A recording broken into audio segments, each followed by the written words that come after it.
Nous sommes dans la moitié de l'annualité civile 2021 et curieusement, nous sommes en train d'être captifs du nouveau gadget, le Covid-Gate. Le temps semble s'être figé, nos expectatives les plus profondes semblent être désormais tributaires de ce que ça donnera in fine. J'ai envie de vous dire, chers compatriotes, ne vous laissez pas endormir. C'est la nouvelle trouvaille soporifique qui est en train de vous être servie. Parce qu'entre-temps, notre quotidien s'endurcit de plus en plus. Entre-temps, nous perdons de vue que nous sommes en train de nous enfoncer dans une autre crise économique, socio-économique grave. On a déjà eu affaire à ça par le passé. Souvenez-vous, les personnes qu'on a jetées en pâture à un moment, et on nous a fait croire que c'est à cause d'eux que nous avions tous nos problèmes, qu'ils avaient été les tout premiers à détourner l'argent, et qu'une fois qu'on les aurait arrêtés, ben, il n'y aurait plus de détournement. Mais non, d'année en année, il y a une nouvelle parturition de détourneurs encore plus intelligents, encore plus fins, encore plus ingénieux. Non, la solution n'est pas là. Évidemment, s'ils peuvent, dans leur propre système, nous débarrasser de quelques truands ou de quelques souris, j'ai envie de dire, mais c'est leur problème. Mais la solution, elle est ailleurs. Elle est entre nos mains. Elle est dans la décision que nous allons prendre à la prochaine élection présidentielle.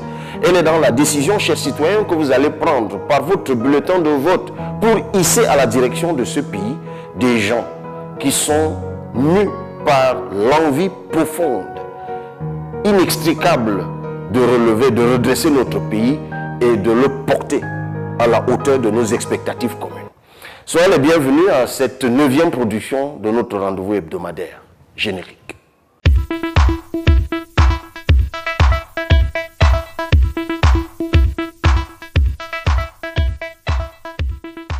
Alors aujourd'hui, nous allons marquer un temps d'arrêt sur une des gangrènes incurables de notre continent, l'Afrique, les coups d'État. Il y a des études qui nous enseignent que depuis les années 50, il y a eu environ 200 tentatives de coup d'État, dont la moitié a été réussie sur le continent africain. Les records sont tenus par un certain nombre de pays que nous connaissons. Le Soudan en a connu 15, le Soudan. Le Mali en a connu 9, je crois. Le Tchad ou le Niger en a connu 7, mais le Cameroun aussi en a connu un, le 6 avril 1984. Et apparemment, c'était la deuxième tentative parce qu'il y en avait une un an plus tôt, en 1983. Le record, en tout cas sur le continent, est tenu par une douzaine de pays. Et sur une bande homogène, j'ai envie de dire, qui part de l'est de l'Afrique, j'ai parlé du Soudan tout à l'heure, jusqu'à l'extrême ouest de l'Afrique, le Mali.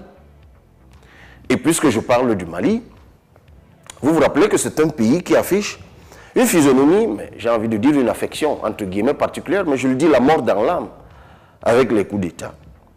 Parce que souvenez-vous du plus cocasse d'entre eux, les coups d'État, qui a été perpétré en 2012. Ça doit vous rappeler un certain Amadou Sanogo, qui avait mis en place à l'époque un certain CNDR, Comité national de redressement du Mali et de restauration de la démocratie ou de l'État, quelque chose comme ça. Alors, je dis qu'il fait partie des plus cocasses parce que c'est un coup d'État qui avait eu lieu dans un pays où le chef de l'État de l'époque, ATT, Amadou Toumani Touré, devait quitter le pouvoir un mois plus tard. Donc il y avait élection présidentielle un mois plus tard et il n'était pas candidat. Donc il n'y avait absolument pas nécessité de faire un coup d'État pour la lever, puisque un mois plus tard, il n'allait plus être là. Mais il s'est trouvé des militaires qui ont dit non, nous on ne va pas attendre, on doit redresser le pays tout de suite. Mais vous savez, le Mali, ça n'a pas commencé aujourd'hui. Ça a commencé en 1968, je crois, le premier coup d'État au Mali, c'est en 1968 contre le président Modibo Keïta. Et puis, ils n'en sont jamais sortis. Le Tchad, dont on a parlé récemment dans un précédent échange comme celui-ci. Lui-même, il est dans les coups d'État depuis 1975, je crois, contre le président Tombalbaye. On va parler tout à l'heure, je vous l'annonce tout de suite, de la Centrafrique. Vous savez ce qui s'est passé, ce n'est pas par hasard que j'évoque le Tchad, parce que ces jours écoulés, il y a eu un incident qu'on devrait, à juste titre, qualifier, en tout cas au regard du droit international, d'agression, puisque le Tchad a fait une sortie, notamment par un de ses diplomates, un de ses hauts responsables, un communiqué rendu public, qui apprenait à l'opinion internationale que des militaires centrafricains étaient rentrés dans le territoire tchadien et avaient assassiné 6 militaires. On va en parler tout à l'heure. Ça a donné lieu à une escalade, Dieu merci, qui est en train de s'estomper parce que des diplomates centrafricains se sont rendus au Tchad et ce dernier a accepté de les recevoir. Des excuses ont été présentées, une commission d'enquête va être mise en place pour pouvoir déterminer. Bref, saluons le fait que la diplomatie ait repris ses droits, mais la Centrafrique dont nous parlons, où il y a des bruits de bottes depuis l'an dernier, au fait, je ne sais même plus depuis une éternité, elle-même, elle est dans un cycle de coups d'État depuis, je crois, 1965, lorsque David Dacko, qui était président de la République à l'époque, avait été évincé par celui qui deviendra plus tard empereur, qui lui-même d'ailleurs va être renversé à nouveau par David Dacko, et puis ainsi de suite, ainsi de suite. C'est ça l'Afrique, c'est ça la Centrafrique.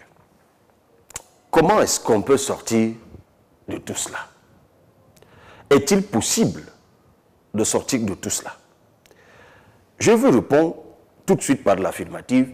Non seulement c'est possible, mais c'est un impératif. Il faut que nous puissions sortir de là. Mais pourquoi globalement les coups d'État? Parce que chaque fois que c'est perpétré dans un pays, je ne reviens pas sur le fait que c'est la réglementation internationale africaine qui est bafouée, mais je vais encore y revenir tout à l'heure. Mais généralement, les mobiles qui sont avancés se résument en réalité en un seul. C'est la famine. Aussi simple que cela, c'est la famine. Il y a un autre mobile qui est généralement fait et avancé, celui du déficit démocratique. C'est-à-dire qu'à un moment, seule l'armée peut sauver le peuple. Alors voilà une question, et c'est par là que je commence, qui est intéressante. Celle de l'armée, des militaires qui deviennent, par le coup d'État, les sauveurs du peuple. L'ultime recours ou secours au peuple. Et c'est là l'un des véritables mobiles ou causes ou facteurs de coup d'État. La dévolution du pouvoir. Il faut qu'on se le comprenne, qu'on se le dise et qu'on le comprenne très bien. Dans toutes les constitutions du monde, et les constitutions africaines n'y échappent pas, le pouvoir appartient au peuple, c'est-à-dire vous et moi. Et ne me dites pas que la notion de peuple ne fait pas l'objet d'un saisissement juridique. Heureusement, il y a beaucoup de travaux aujourd'hui qui ont arbitré cette question. C'est donc toutes ces personnes que vous êtes, ces gens qui marchent dans la rue, ces gens qui sont assis devant leurs échoppes, devant leurs boutiques, ces gens qui font le pouce-pouce, la brouette, les call-box, les ministres, les DG, les étudiants, tout ce que vous voulez. Voilà la communauté de personnes qui est propriétaire de la souveraineté. Donc, du pouvoir d'exister. Et ce peuple exerce cette souveraineté, donc son pouvoir, au travers de ses représentants élus. Alors, qu'est-ce qui s'est souvent passé dans nos pays africains? Et c'est très important de le rappeler. C'est qu'au moment où nous accédons à l'indépendance, et je parle de notre continent africain, beaucoup de ceux qui accèdent au pouvoir, donc qui sont dépositaires du pouvoir, donc du pouvoir d'exercer la souveraineté du peuple, n'ont pas été légitimement choisis. Y a-t-il eu des élections présidentielles au moment des indépendances véritablement? Dans quel pays le premier, dans quel pays émancipé d'Afrique qui a accédé à l'indépendance, on a vu le tout premier président de la République être élu par le peuple souverain. Il n'y en a pas beaucoup. En tout cas, moi, je n'en connais pas, mais je présume qu'il y en a. C'est une recherche qu'il faut approfondir avec les historiens et autres. Donc, c'est par des mécanismes, des petits arrangements que beaucoup de chefs d'État ont accédé au pouvoir en ce moment-là. Et quand ils ont accédé au pouvoir, ils ont découvert qu'ils ne pouvaient y demeurer que par la volonté du peuple. Mais certains ont exercé le pouvoir de telle façon que le peuple ne s'y reconnaissait pas. Et ils ont verrouillé le pouvoir. Les régimes les plus autoritaristes d'Afrique sont des régimes post-indépendance. Et souvent, pour les enlever de là, c'était des militaires. Sauf que lorsque les militaires eux-mêmes arrivaient, ils verrouillaient plus encore que ceux qu'ils avaient enlevés. Donc, qu'on le veuille ou non, quel que soit le bout par lequel nous prenons la question, si nous, au Cameroun, nous voulons nous mettre à l'abri du coup d'État, parce que nous ne sommes absolument pas à l'abri d'un autre coup d'État. Je rappelle qu'il y en a eu une tentative ou deux tentatives, 83-84, je l'ai dit tout à l'heure. Nous ne sommes pas à l'abri. Cela vaut pour le Cameroun, cela vaut pour d'autres pays d'Afrique. Pour se mettre à l'abri définitivement, il faut régler la question démocratique, notamment la question de la dévolution du pouvoir et de l'exercice du pouvoir. On n'a pas le choix. Seule la démocratie peut nous prémunir. Mais quand on dit démocratie, je ne veux pas rentrer dans la définition de tout cela. On peut mettre ça au panthéon des termes magiques. Il n'y a pas de définition en la matière. Chacun définit la démocratie comme il le veut. Toujours est-il qu'il y a un certain nombre de prédicats que l'on reconnaît de façon tangible, même intangible à la démocratie, notamment le vote, la transparence électorale. Parce que quand le peuple s'est choisi ses représentants, lui-même, il se réserve le droit de les remplacer ou de les changer au prochain rendez-vous électoral. Il ne sera donc jamais en disposition de légitimer d'autres mécanismes d'accession au pouvoir que par le vote. Donc il faut que ceux qui dirigent l'Afrique sachent qu'en fait, c'est leur façon de faire l'élection. C'est leur façon de gérer le pays, parce que de toute façon, les deux sont liés. Il faut savoir que lorsqu'on a mal accédé au pouvoir, on va mal exercer le pouvoir. Ce n'est pas par hasard qu'en Europe, en Occident globalement, on a le sentiment que ces pays sont mieux dirigés. Mais en fait, pourquoi? Parce que la plupart des dirigeants sont élus au bout d'élections libres, démocratiques et transparentes, même s'il y a quelques aspérités, comme on l'a vu aux États-Unis. Et ils sont conscients que leur maintien au pouvoir, leur réélection, est exclusivement tributaire de la façon dont ils auront tenu les promesses qu'ils ont faites, de la transparence avec laquelle ils auront exercé le pouvoir.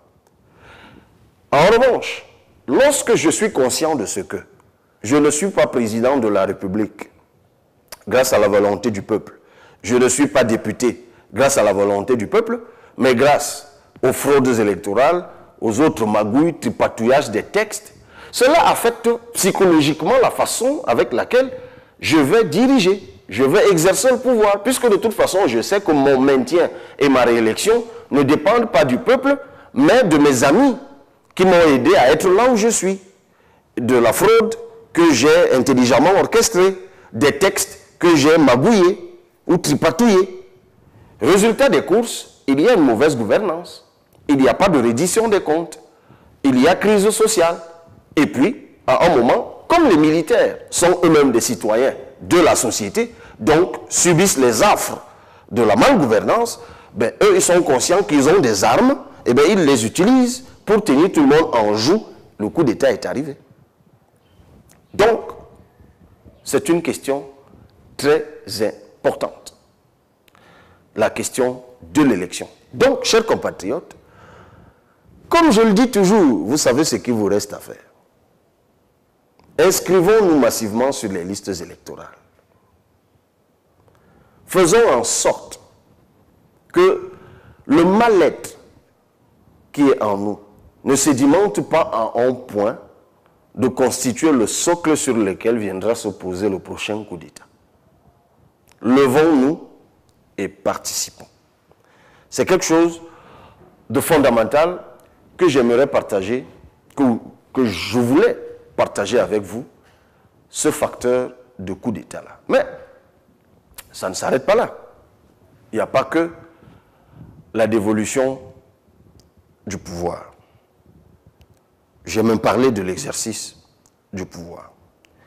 Mais globalement, il faut qu'on se dise la vérité. Comment on va régler la question de la famine? Puisque je vous ai dit tout à l'heure que le mal-être social, la famine, pour dire ça simplement, est l'une des causes principales des coups d'État et des désordres sociopolitiques dans nos pays. Quand on évoque la question de la famine, on évoque la question de la richesse. Est-ce que c'est une malédiction que nos États demeurent pauvres, les États africains? Pourquoi sommes-nous toujours dans des systèmes d'aide? Les aides onusiennes, les aides de ceci, le secours de cela. Est-ce qu'on peut sortir de cela? J'ai envie de vous dire, évidemment, oui. Mais pour cela, je vais attirer votre attention sur toute autre chose. Et c'est une question délicate, me direz-vous. L'Afrique a un défaut de base, de naissance. Ce que j'ai souvent dit sur le Cameroun vaut pour la grande majorité de pays africains. Lorsque nous accédons à l'indépendance, non seulement individuellement pris, les États africains n'ont pas eu le temps de penser leur avenir en écrivant un contrat social. Le continent en lui-même n'a jamais pu penser son avenir. L'OUA, l'Organisation de l'Union africaine, est née, je crois, en 1963. Et ça a changé de visage, je crois, en 2002, à Durban, avec la naissance de l'Union africaine. La question est, a-t-on un jour pensé véritablement à notre destinée commune, nous, Africains? Je le dis parce que pour régler le problème de la famine, il faut régler le problème de la souveraineté économique. Et ne me voyez pas venir sur des questions de monnaie. Non. Parce que ça encore, je vais vous décevoir, c'est un sujet au-dessus. Je suis sur le socle, je suis sur la base. La souveraineté dont je parle, comme elle est définie en français facile, c'est notre capacité à nous prendre en charge. Prenons l'instrument qu'on appelle l'Union africaine. Quel est le budget de l'Union africaine? Le budget de l'Union africaine, c'est environ 400 milliards de francs CFA. 400 milliards. Mais sur ces 400 milliards de francs CFA, en réalité, l'argent devrait provenir des États africains. Comme cela se passe sur les organisations internationales, dans d'autres organisations internationales continentales. Mais il faut savoir que les États africains ne sont capables aujourd'hui de ne fournir que le quart du budget dont ils ont besoin pour faire fonctionner l'Union africaine. C'est étonnant. En comparaison avec l'Union européenne, par exemple, je crois que le budget de l'Union européenne tourne autour de 100 000 milliards de francs CFA. Les 3 quarts sont fournis déjà à la base par les États européens. Et le dernier quart est fourni par le système de prélèvement douanier et de prélèvements fiscaux sur les transactions qui ont lieu sur les frontières de l'Union européenne et sur des transactions qui ont lieu, là c'est le fisc, au sein des États. Ils font des prélèvements je ne sais plus de combien % sur toutes les importations hors Union européenne et ils font des prélèvements sur les TVA de chaque pays. Ça veut dire qu'à la vérité, l'Union européenne se prend en charge. Mais au niveau de l'Union africaine, c'est l'inverse. Si nous sommes capables de produire que le quart du budget dont nous avons besoin, comment pourrons-nous nous prendre en charge? Comment pourrons-nous résoudre le problème de la famine qui crée les coups d'État? Comment pourrons-nous résoudre même le problème des coups d'État tout court? Quelle est la stratégie que nous pouvons développer pour la contention des coups d'État? Tout le monde le sait, en 2012, le siège de l'Union africaine a été construit grâce à un don chinois de 100 milliards de francs CFA. Même le complexe paix et sécurité, c'est-à-dire l'unité qui nous permet de travailler et de développer des stratégies de paix et de sécurité sur le continent africain, tout au niveau de l'Union africaine, ça a encore été construit grâce à un don allemand d'une dizaine de milliards. Alors, je ne poserai pas la question qui fait office de titre de l'ouvrage que nous avons évoqué ici à un précédent échange.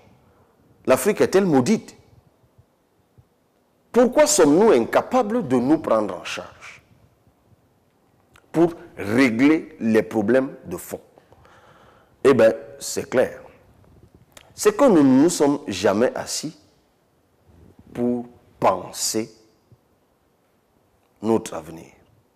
Nous n'avons jamais pris le temps d'écrire le contrat social africain. Moi, je veux bien qu'il y ait plein de gens qui évoquent les questions de panafricanisme, qui de toute façon lui-même n'est pas né sur le continent africain. Des gens qui se revendiquent au quotidien d'être des Africains, des africanistes. Mais en réalité, voilà le sujet de fond. Lorsque l'OUA est né, l'idée de fond, c'était d'être unis. Mais qu'est-ce qu'il y a derrière l'idée de l'unification? Vous voyez, ironie de la réflexion, nous nous retrouvons un peu dans le cadrage de la réflexion que nous avons faite sur l'unité au Cameroun. Qu'est-ce que les Africains visaient en 1963 lorsqu'ils ont évoqué la question de l'unité de l'Afrique? C'était à la vérité la reconstitution de quelque chose. Parce que nous étions quelque chose sur ce continent. Avant l'arrivée des impérialistes, avant l'arrivée ou le début de la colonisation, nous étions quelque chose. En fait, c'est cette chose-là qu'il faut reconstruire. Et ce n'est que lorsque cette chose-là aura été reconstruite et qu'elle constituera un socle solide que nous pourrons bâtir l'Afrique émancipée et affranchie, qui est l'objet de nos expectatives communes. Et cette chose, c'est la communauté des peuples africains. J'ai envie de vous dire, chers compatriotes, que la solution, une fois de plus, au coup d'État, à la famine, c'est le fédéralisme communautaire africain. Et vous verrez, c'est bien qu'on ait souvent appelé le Cameroun l'Afrique en miniature. Lorsqu'on aura réglé le problème du fédéralisme communautaire en Afrique, ça servira de source d'inspiration pour régler le problème général de l'Afrique. Parce que vous verrez que comme c'est le cas au Cameroun, où il faut penser philosophiquement le mécanisme de mise en commun, de mise ensemble, d'imbrication, de fédération des différentes communautés, on trouvera, lorsqu'on l'aura réussi sur le Cameroun, on trouvera facilement la solution pour le mécanisme de mise en commun, de fédération des peuples africains. On va donc, en fait, redessiner les frontières. Mais pas comme vous pouvez vous l'imaginer, parce que ça va créer un désordre généralisé lorsque vous allez dire à un État de renoncer à son espace terrestre qui lui a déjà été concédé tout au moins depuis la conférence de Berlin de 1884. Non, la solution, elle est déjà en train de pointer à l'horizon. Et ça ne date même pas d'aujourd'hui. Si on prend le cas de ce qui a été décidé en 1991 avec la communauté économique africaine, dans laquelle nous avons un certain nombre de blocs, tels que la communauté des États de l'Afrique de l'Est, la communauté des États de l'Afrique de l'Ouest, la communauté des États de l'Afrique australe, l'Union maghrébine et arabe, la communauté des États sahélo-sahariens. Évidemment, comme je le dis souvent, pour le nord, le sud, l'est et l'ouest au Cameroun, moi je suis contre ces appellations-là. Parce qu'en réalité, quand on dit comme les États de l'Afrique de l'Est, ça renvoie à quoi? À rien du tout. En fait, là-dedans, il y a un certain nombre de peuplements qui présentent par leur proximité, leur histoire, leur anthropologie, des liens affinitaires de plusieurs ordres qui en constituent des communautés.